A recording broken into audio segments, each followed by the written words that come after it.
사도행전 6장 1절에서 15절의 말씀.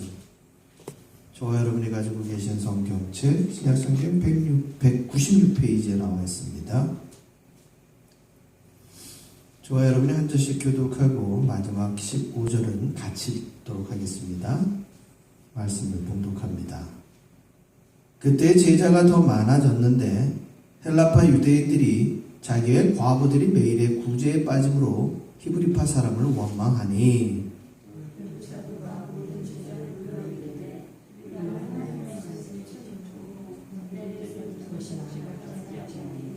형제들아 너희 가운데에서 성령과 지혜가 충만하여 칭찬받는 사람 7을 택하라. 우리가 이 일을 그들에게 맡기고 온 무리가 이 말을 기뻐하여 믿음과 성령이 충만한 사람 스데반과 또 빌립과 브로고로와 니가노로와 디몬과 바메나와 유대교에 입교했던 안디옥 사람 니골라를 택하여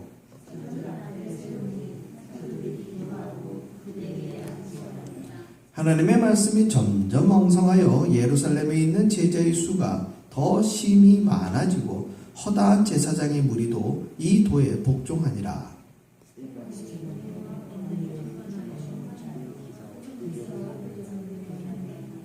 이른바 자유민들, 즉 구레네인, 알렉산드라인, 길리기아와 아시아에서 온 사람들의 회당에서 어떤 자들이 일어나 스데반과 더불어 논쟁할세.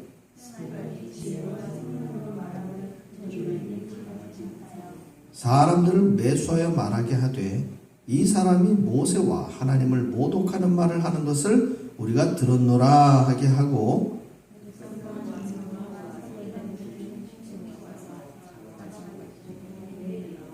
거짓 증인들을 세우니 이르되 이 사람이 이 거룩한 곳과 율법을 거슬러 말하기를 마지 아니하는도다.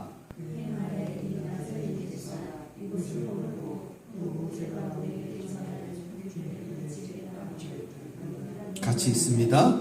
공회 중에 앉은 사람들이 다 스데반을 주목하여 보니 그 얼굴이 천사의 얼굴과 같더라. 아멘. 천사의 얼굴과 같더라 라는 제목으로 함께 은혜를 나눕니다. 오늘 사도행전 6장 1절에 보면 또 그때에 라는 단어가 등장하죠. 이때는 언제냐? 아시는 바와 같이 베드로가 설교를 하면서 초대교회 공동체, 특별히 예루살렘 공동체 인원들이 폭발적으로 늘어나는 그때예요.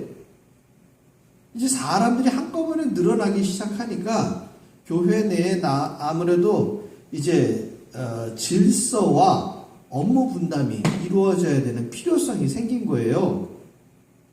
사실 사도들을 요구하는 사람들이 많아졌어요. 예를 들면은 목회 현장에서도 이제 목회자가 한 사람이고 성도님들이 많아지면 어느 가정에는 성도님들이 아프고 또 어느 가정에서는 또 개업식이 있고 또 어디에서는 아기가 태어나고 이런 식으로 여러 일들이 벌어지게 되어지면 그 각 가정에 다 한 번씩은 가서 만나고 기도해주고 예배를 드려야 되는데 사도들이나 목회자의 수는 적고 각 가정의 수가 많아지면 이 일을 분담해야 되는 상황들이 발생하게 되는 거예요.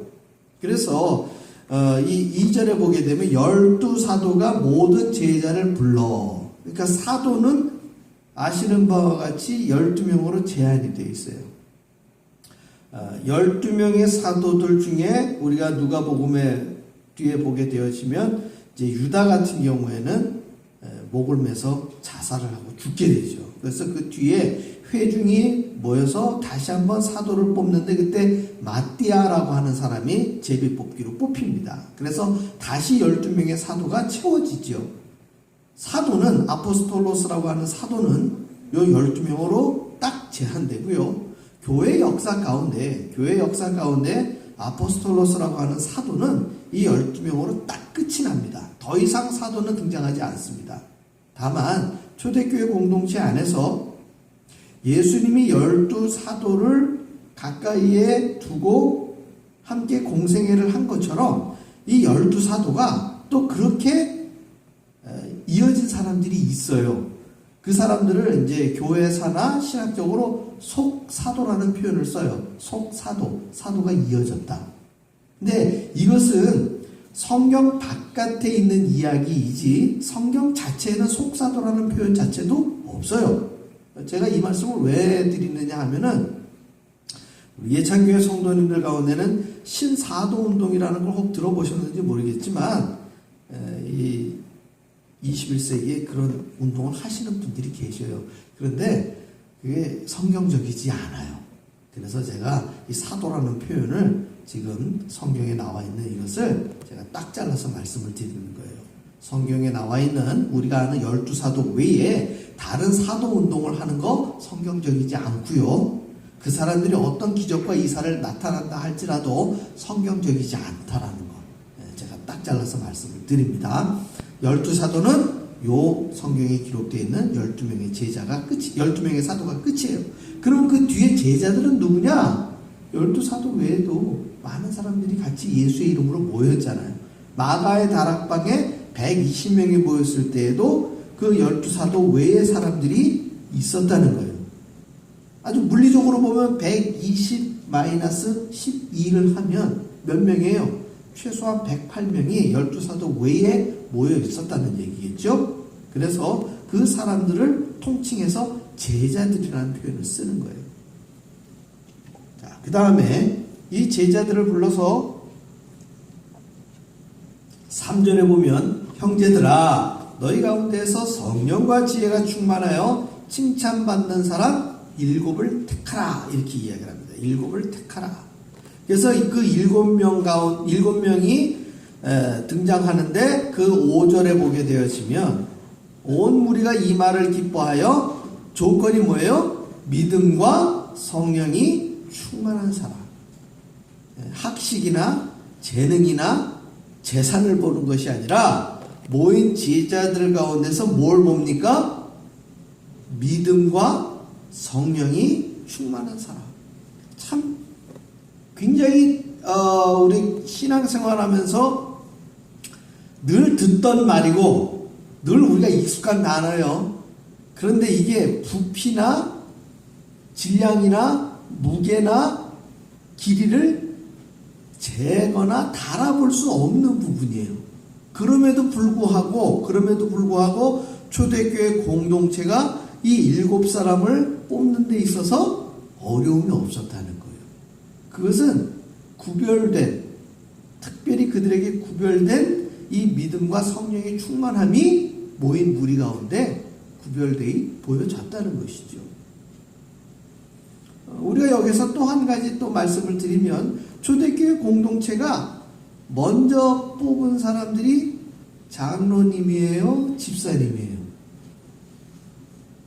오늘날 우리 미국 교회에서 이야기하는 그 데콘이라고 하는 집사님, 이 집사라는 단어가 우리 한국말로는 집사가 같은 의미인데 버틀러라고 하는 집사와 데콘이라고 하는 집사는 완전히 다른 개념입니다. 교회 안에서 믿음과 성령이 충만해서 열심히 교회를 섬기는 사람들은 데콘이에요. 그리고 우리가 서양 영화 같은 데서 보면 유럽에서 귀족들 옆에서 이렇게 돕는 사람들이 있죠. 식사할 때라든지 이렇게 돕는 사람들, 그 사람들은 통칭해서 버틀러라고 하는 집사예요. 그러니까 그 집사들과 교회 안에서 데콘으로 섬기는 집사들은 완전히 개념이 다른 사람입니다. 오늘 7명이 뽑힌 이 사람들은 교회의 집사예요. 데콘. 이분들이 4절에 보면 사도들은 오로지 기도하는 일과 말씀 사역, 즉 사도들은 기도하고 말씀 사역에 힘쓰기 위해서 7명의 집사가 뽑힌 거예요. 그래서 이것은 교회 내의 구조와 직분들 중에서는 가장 중요한 직분이에요. 다만 우리 예찬교회에서는 아직까지 우리 직분자들을 실제 선출하지는 않았어요. 서리 집사님을 임명을 한 상태인데, 서리 집사는 오늘 성경에 등장한 이 7 집사님처럼 교회의 사역을 하기 위해 준비되었다라는 것을 공포하는 내용이에요. 따라서 우리 예찬교회도 지금 10년째 이 자리에서 우리 하나님을 섬길 때에 우리 교회 내에 이러한 초대교회 공동체가 7 집사를 뽑은 것처럼 우리 집사님들을 선출해야 되는 미션이 남아있어요. 자, 특별히 이 7명 중에 우리가 스데반 집사를 주목하게 됩니다. 이 스데반 집사는 8절에 보면 이렇게 기록하고 있어요. 스데반이 은혜와 권능이 충만하여. 뭐가 충만해요? 은혜와 권능이 충만해요. 앞에 등장한 믿음과 성령이 충만한 사람이 또 눈에 보이는 권능이 뭘로 나타나느냐? 은혜와 권능이에요. 은혜와 권능. 우리가 이 교회 안에서 쓰는 이런 단어들, 믿음, 성령 충만, 은혜, 권능, 이런 단어들은 교회 바깥에 나가면 일상생활에서 참 만나기 어려운 단어들이에요. 우리가 일상에서 이런 단어들 손님한테서 어서 오세요. 오늘 얼굴이 참 예쁘시네요. 화장을 잘하셨네요. 이런 말하고 손님이 오시는데 오늘 은혜가 충만하시네요. 권능이 충만하시네요. 이런 말을 하면은 의아하게 생각한다는 것이죠.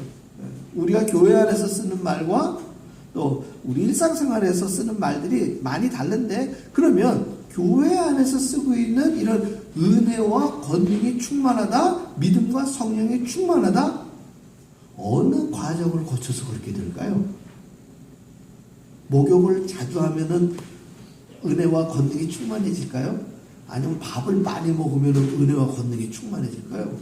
너무나도 당연한 얘기겠지만 우리가 은혜와 권능이 충만해지는 지름길, 그리고 원리는 뭘까요? 기도하고 성경 말씀 열심히 읽고 예배에 열심히 참여하는 거예요. 근데 재미있는 것은요, 우리 다이어트 해야 되는 사람들이 다이어트는 어떻게 하는 거예요? 사실 다양한 방법들 다 알죠. 그럼에도 불구하고 체중이 많이 나갈 때 다이어트를 누구나 방식은 아는데도 불구하고 다이어트가 안 되는 이유는 뭐예요? 알면서 못하는 거예요? 알면서 안 하는 거예요? 알면서 안 하기 때문에 그래요. 군인들이 살이 찌기 힘든 이유가 뭘까요? 우리 수빈 형제.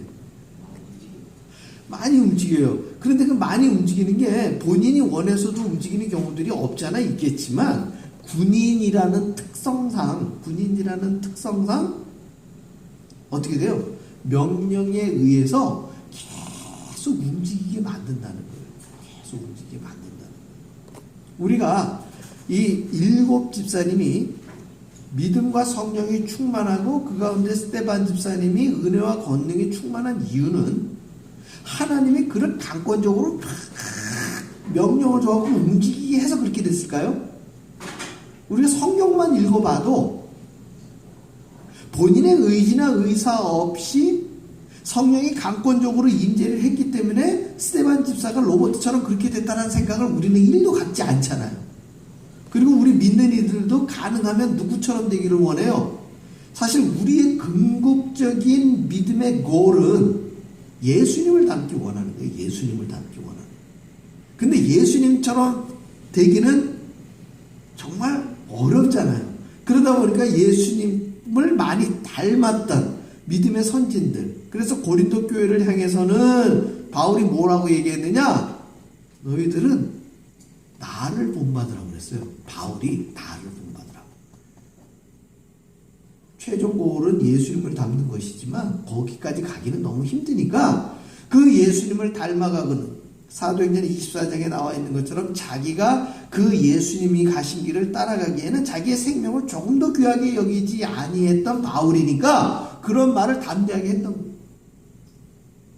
그런 것처럼 오늘 성경에 등장한 우리 스데반 집사, 이 스데반 집사님의 15절의 표현에 보면은요, 그 얼굴이 누구의 얼굴 같대요? 천사의 얼굴 같더라. 여기서 혹시 질문 하나 드려보면, 천사의 얼굴을 보신 분. 근데 우리는 천사의 얼굴을 직접 보지는 않았지만 천사가 성경에 우회적으로 기록되어져 있는 내용들을 보게 되어지면 사람보다 생김새는 어떻다? 아름답다? 예쁘다? 잘생겼다? 이런 거에 대해서는 우리가 공감하는 부분이 있어요. 그래서 예쁘고 잘생기면은 우리도 일상적인 표현에 뭐 같다 그래요? 천사 같다고 그러잖아요. 천사 같다고. 그리고 결혼할 때 배우자를 대부분 또 뭐라고 표현을 많이 해요? 우리 남성분들이, 여성분들이 천사 같다고. 하늘에서 내려온 천사 같다고. 날개 잃은 천사 같다고. 이런 표현들, 저만 그랬나요? 이런 표현들을 쓰는 이유는 천사가 이쁘고 잘생겼기 때문에 그런 표현을 쓰는 거예요. 그런데 오늘 스테반 집사님이 모인 무리들이 그 얼굴이 뭐가 같다는 거예요? 천사의 얼굴로 같다는 거예요. 그러면 그 과정이 뭐겠느냐? 그 과정이 뭐겠느냐는 거예요. 사실 초대교회 공동체가 늘어나고 폭발적으로 그 수가 증가하니까 그 당시 1차적으로 산헤드린 공의회라고 하는 이 종교 기득권자들이 예수님을 첫 번째로 그렇게 해서 모의해갖고 살해한 거예요. 그러니까 사회적인 눈으로 바라보면 예수님의 십자가의 죽음은 산헤드린 공의회가 예수님을 아주 작당으로 나쁜 계획을 세워가지고 살해한 거예요. 로마 정부의 힘을 빌어서. 그런 개념. 두 번째로 이들은 예수님의 사도들을 그렇게 살해하기 위해서 또 모의를 세우는 거예요. 왜냐하면 첫 번째로 보면 베드로가 어부로서 지식이 없는 줄 알았는데 그 사람이 한 번 설교를 했더니만 5,000명이 회개를 하고, 또 그 다음에 우리 사도행전에 보게 되어지면 이들을 감옥에 가둬놨는데 그 감옥 문을 천사들이 싹싹 풀어줘가지고요, 가둬놨던 베드로가 자기 의지와는 상관없이 탈출하게 되는 그런 상황들이 우리 사도행전 뒤에 또 등장하게 됩니다. 그리고 나서 또 설교를 했더니만 또 3,000명이 늘어나고 막 폭발적으로 사람들이 늘어나는 일들이 사도행전 초창기에 등장한단 말이에요. 그러니까 종교 기득권자들이 이들의 증가세를 감당할 길이 없으니까 그 속칭 인사이더에 있는 핵심 인물들을 어떻게 하려고 하느냐? 죽이려고 작정을 하는 거예요. 그 대상에 오늘 사실 스테반 집사가 등장하게 되는 거예요. 10절에 보게 되어지면 은혜와 권능까지 충만했던 이 스테반 집사가 10절에 스테반이 지혜와 성령으로 말함을 그들이 능히 당하지 못하여. 여기서 그들은 9절에 등장한 자유민들이라고 하는 구레네인, 알렉산드라인, 길리기아와 아시아에서 온 사람들, 회당에서 어떤 자들. 사실 앞에 등장한 사람들보다는 뒤에 등장한 사람이 핵심 인물이에요. 회당에서 어떤 자들이 일어나. 이들은 역시 유대인들 중에 종교 기득권자들과 결탁된 사람들이에요.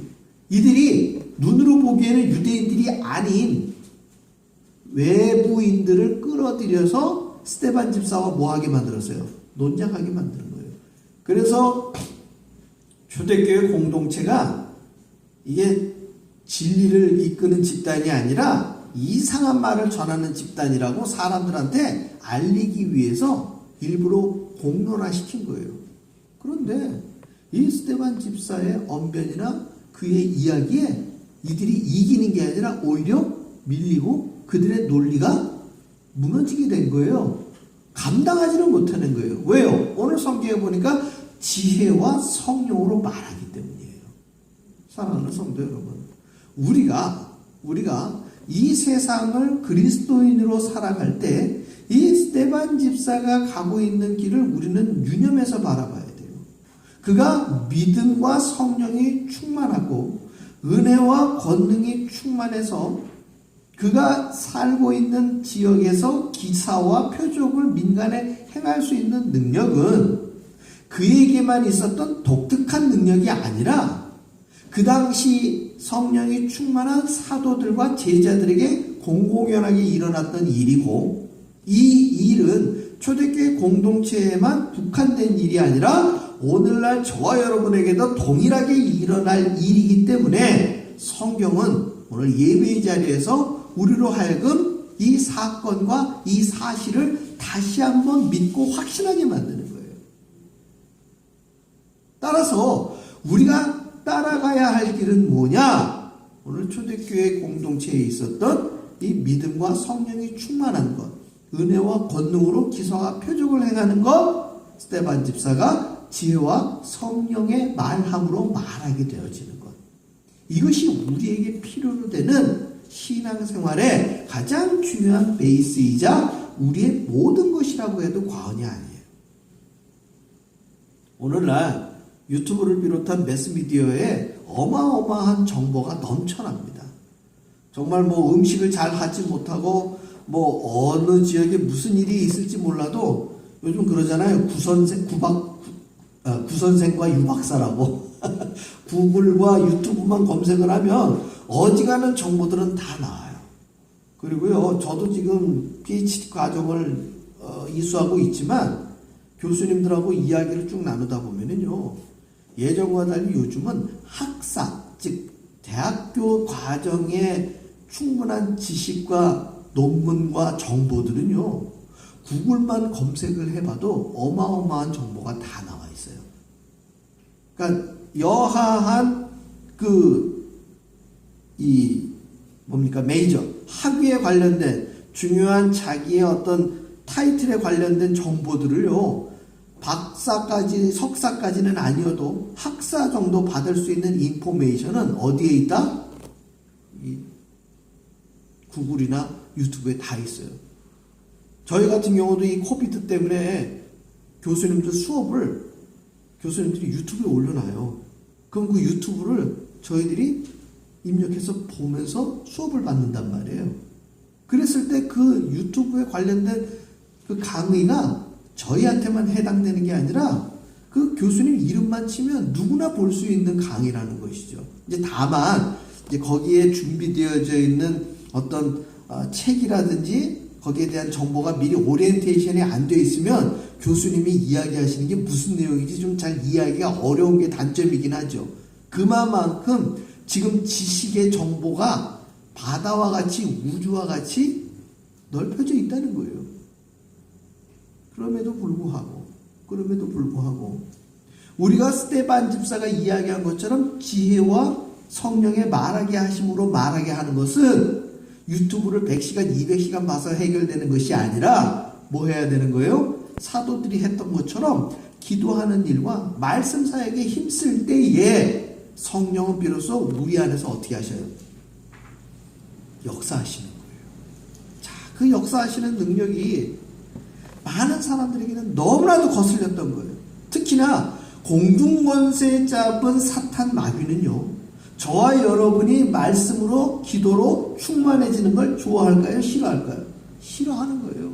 우리로 하여금 어떻게 해서든지 권능 있는 말씀으로 세상을 변화시키는 일을 마귀는 생명 걸고 반대하고 생명 걸고 막습니다. 왜요? 그들은 자신들의 종말이 무엇인지 요한계시록에 기록된 것을 이미 알고 있기 때문에 그래요. 그래서 그 종말의 때에 자기들만 멸망당하는 것이 아니라 한 사람이라도 더 예수 못 믿게 해갖고 같이 멸망되기를 사단은 오늘도 일하고 있어요. 그런데 이 말씀을 믿는 저와 여러분이 우리가 일 안 하면 누구는 더 열심히 일해요? 졸지도 자지도 않는 사탄 마귀는 일한다는 거예요. 스데반 집사는 그러한 자들을 위해서 물리적인 폭력이나 행동으로 그들을 상대하지 않습니다. 엊그제 일본 총리가 연설하다가 총 맞아서 사망하는 일이 벌어졌어요. 총을 쏜 이가 조금은 횡설수설하고는 있지만 궁극적으로 이 아베 총리를 개인적인 원한을 갖고 있어서 총을 쏜 거란 말이에요.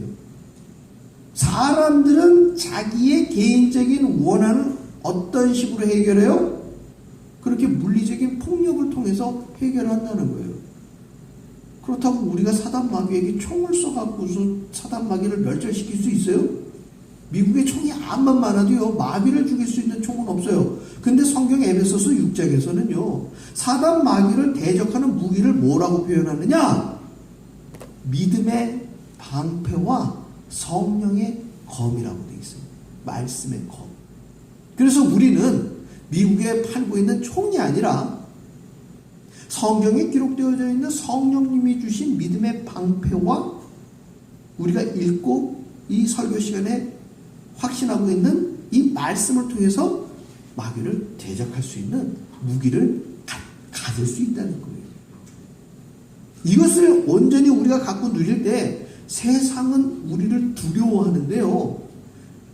우리를 보면 막 도망가거나 회피하거나 무슨 좀비 보듯이 혐오스럽게 생각하는 것이 아니라 그 믿음과 말씀이 충만해지면 저와 여러분의 얼굴이 어떻게 된다고요? 스데반 집사처럼 천사의 얼굴과 같아지는 거예요. 오늘 말씀을 전하고 있는 저의 얼굴이 여러분들에게는 어떻게 보이나요? 저 역시도 스데반 집사님처럼 천사의 얼굴과 같기를 소망합니다. 그리고 6장 15절에는 그 얼굴이 천사의 얼굴과 같더라 하면서 마무리가 되어지고요. 이제 다음 주에 보게 될 7장의 내용 역시도 천사의 얼굴과 같다라는 것이 다시 한번 나오는데 그 사건은 지극히 마음 아픈 사건이에요. 왜냐하면 세상은, 마귀는 우리가 이 천사의 얼굴로 해피엔딩으로 가게끔 만들어두지 않는다는 거예요. 저와 여러분의 인생길 가운데 믿음만으로, 성령만으로, 성경만으로 살아갈 때 세상의 어려움이나 육체의 고통이나 주변에 착하고 선한 사람들하고만 우리가 이 땅을 살아갑니까? 아니란 얘기예요. 우리의 육신의 고통은 여전하고 우리 주변에 스데반 집사나 예수님을 살해하고 모의했었던 그런 사람들처럼 끊임없이 언어와 폭력으로 우리의 삶을 해코지하는 사람들은 있습니다. 먼데 사람들이 아니라 가까이에 있는 사람들이 우리의 멘탈과 우리의 정서와 우리의 심령을 항상 스크래치내고 힘들게 하고 아프게 합니다. 스데반 집사의 이 믿음과 성령이 충만해서 지혜와 성령의 말씀함으로 말하게 하는 그 상황 가운데에도 그에게 돌을 던지고 그에게 생명을 잃게 하기 위한 마귀의 괴계는 여전했다는 거예요. 천사의 얼굴만 소망하고 말하는 것이 아니라 우리는 그 믿음의 선진들이 걸어갔던 길을 우리 역시 성경에 기록된 것을 이미 알면서도 그 길을 따라가기 위한 믿음의 담대함이 필요로 되는 요즘입니다. 전쟁의 소문은 그치지 않습니다. 기름값을 비롯한 인플레이션으로 인해서 삶의 무게가 피부에 와닿습니다. 특히나 지금 수술 후에도 질병으로 또 BA5라고 하는 새로운 이 코로나 변종이 대도시에 또 확산세가 있어요. 캘리포니아 같은 데는 지금 마스크 의무화를 다시금 발령을 냈어요. 뉴욕 같은 데는 확산세가 급증하고 있는 상황이에요. 이것이 먼데 있는 일이 아니라 우리에게도 닥치게 될 일인지도 모른다는 것이죠. 그럼에도 불구하고 우리는 기도하는 일에 오로지 힘쓰고 말씀 전하는 일에 오로지 힘쓰고 은혜와 권능이 충만하여 세상을 담대히 이길 수 있는 천사의 얼굴과 같은 모습으로 이 세상을 우리는 맞서 싸워 나가야 되는 것이 우리들의 날마다의 미션입니다. 사랑하는 성도 여러분, 이 일에 뒤처지거나 밀리지 마시고 날마다 최선을 다해서 주님 보시기에 이 세상을 향해 천사의 얼굴같이 변모되어져서 살아가시는 저와 여러분의 날마다의 삶이 되시기를 주의 이름으로 축원합니다. 기도하겠습니다.